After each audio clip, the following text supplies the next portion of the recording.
Our chronological Bible reading for January 27th is Luke chapter 6. Jesus and his disciples were walking through a grain field, picking off some of the heads of wheat, rubbing them in their hands to separate the wheat from the chaff, and then eating the wheat because they were hungry as they were walking. This upset the Pharisees because their rules stated you're not allowed to work on the Sabbath. This is what religious people do. They lay a burden on people saying, do this, but don't do that.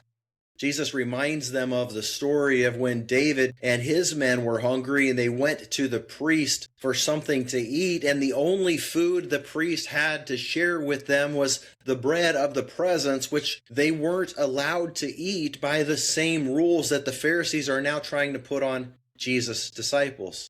You see, the religious rules state that there's only a select few who are worthy of eating the bread of God's presence. But Jesus flipped their religious view on its head, saying he was Lord of the Sabbath day. We don't exist to keep rules. The rules exist for us to provide order and balance. Jesus says you can do good on the Sabbath, and therefore he heals the man with the shriveled hand, which upset the religious people because they were seeking confirmation bias rather than being open to the truth. Verse 12 says Jesus went up on the mountain to pray, and he prayed to God all night long. And this all-night prayer session is what prepared Jesus to fully step into his public ministry in a more complete way, because it was after this that he's able to call his 12 disciples, whom he called apostles. We as God's people today should make it a habit to go away, to get alone with God and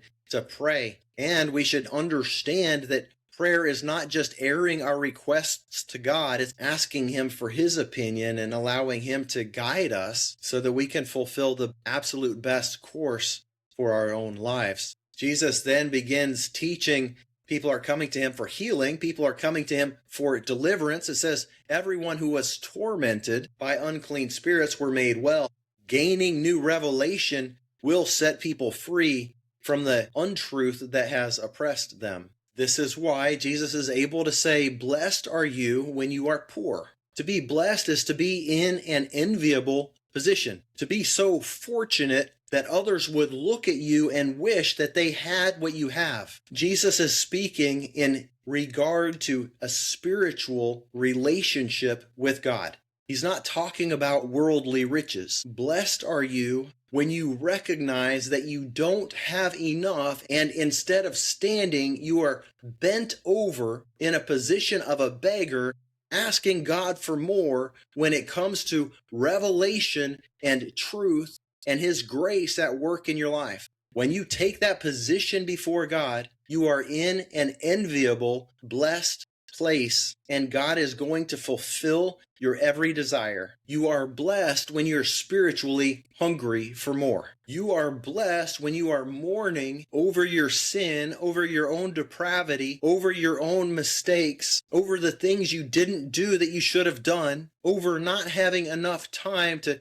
dig into the Word and spend time in prayer. You are blessed when people hate you because of the revelation of truth that you have. When they exclude you, when they insult you, when they talk bad about you because of who Jesus is to you, you are blessed. As a matter of fact, rejoice in that day. Leap for joy because your reward in heaven is great. God is a rewarder of those who diligently seek him. Be excited about the eternal reward that is coming to you when your life is hard because of the stand you take in the faith. However, those who are spiritually rich, Jesus says, woe to you. That's a warning. That's the opposite of being blessed. Woe to the rich. You think you have all the answers? Beware. Are you spiritually comfortable? You're happy with what you've attained so far? Beware. You've learned enough? You're full? You don't want any more knowledge? Beware. You think you can't learn anything from any of your Christian brothers or sisters? Beware. He goes on to say, love your enemies. The enemies are those who are openly hostile. those who are bent on doing you harm. Some of us during certain seasons of our lives might feel as though we don't have any enemies, and perhaps that means we're not engaged in the spiritual battle for the advancement of the kingdom of heaven. There is an enemy, a spiritual enemy, but this isn't who Jesus is talking about. He's talking about other people who are looking to impede your progress in the kingdom of heaven. But he doesn't say to curse them. He says they're going to curse you, and in return, you are to bless them. When you have people who speak out against you publicly because of the stand you take for truth, don't start praying that fire comes down from heaven to consume them. Instead, bless them. Ask that God would do for them what he's done for you. May God bless them with spiritual hunger. May he bless them with humility. May we be merciful people the same way our Father in heaven is merciful. At one time, we were enemies of God, and while we were still in our sin, Christ died for us. May we not condemn them, because if we do, we ourselves will be condemned. The same measure we use to make a determination about if other people are good or bad is going to be used against us. What we give is going to come back to us. We don't want to be hypocrites. A good tree will produce good fruit. And of course, the tree is an analogy for a person. A good person will do good works. The result of a good person's efforts will bring about spiritual life in other people. A bad tree is like a bad person. And these bad people, they do things that are selfish that harm other people. There are two foundations. The difference is whether or not we put into practice the words that Jesus spoke. Those who listen to these words and are unchanged by them, who are unaffected, who learn nothing because they're spiritually rich in their own eyes, they're like the fool who is building a house on shifting sands. But the one who recognizes they need to grow, the one who hears these words and recognizes they have room for growth, and they cry out to God saying, please change me. Please help me to learn from this. Help me to apply this. Help me to grow and become more like you, Lord.